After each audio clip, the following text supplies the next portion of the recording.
I am going to read out something today because I don't want to miss anything, so excuse me there.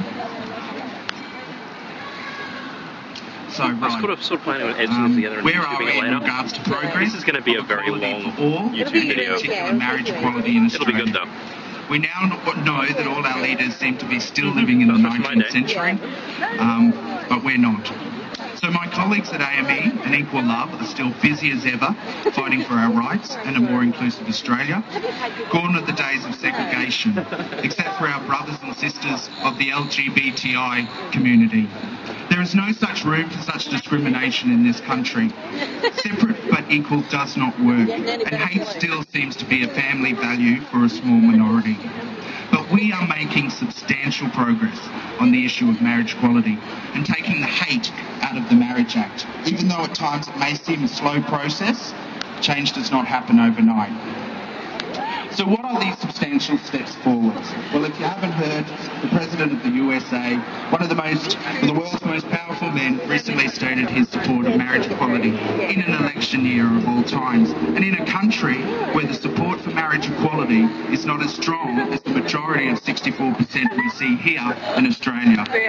Personally, I see this as a great sign of progress towards greater equality across the globe, and of course a true reflection of the man's integrity and leadership qualities, more importantly. Something lacking in our leaders today, which we've heard on numerous occasions. And in a country, sadly, where we hold a fair go in such high esteem, but we're not seeing it now. Big incestuous community in Don't get me wrong, though. One of the most moving and reassuring things we have seen that reinforces my belief that we are a damn awesome group of people, us Australians, is the supporters of us and the people who have mobilised. The removal of the Marriage Act doesn't directly affect our straight brothers and sisters, but they have in great numbers made submissions to the Senate and the House of Rep inquiries, along with us, at unprecedented levels. They have signed petitions, they have come to our rallies, they have expressed their beliefs to their relevant MPs and so on. This support is of a different level and calibre to that of the US, and yet their leader has shown he can do the right thing by the people of this country when it necessarily isn't a populist issue in the country. We also see David Cameron, the Prime Minister of Great Britain and the leader of the Tory party, and our neighbours in New Zealand have a Conservative leader who also has shown his support for marriage equality, and they already have civil unions. So what the hell is going on?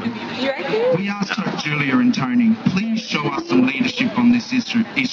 Please represent the beliefs of the majority. I grew up in believing that Australia had a great political system where democracy and secularism were defining attributes. These days I often question if this is the truth anymore. So the Australian public have spoken and their voices haven't been heard. So where to from here? Well, it's been the stories of individuals like yourselves that have been the most powerful and what has changed the views of these bodies that have been sitting on the fence. The only way forward is to still be positive. And if we are angry at the inaction of our leaders, harness that anger and call their officers to make a time to meet and put your case forward. But if we relinquish the fight, the leaders will continue making decisions in their interest and not the interest of the nation. So please continue to approach your federal MPs along with Tony and Julia. Tell them we want Australian values of a fair go, equality and reason. We want them to prevail. Tell them your individual stories of homonegativity, homophobia and the dangers of concentrated homophobia directed to the youth and our brothers and sisters in regional areas. Tell them that we are not equal. If we are not equal under the law, it gives the ignorant an excuse to hate. Tell them that your family and friends and colleagues all want to see equality for you. Tell them that hate is not a family value. Tell them that you can't have some equality. You either have it or you don't. And at the moment we don't. Ask them to acknowledge their conscience on this issue. And finally, ask them if they're listening. Tony and Julia, are you listening?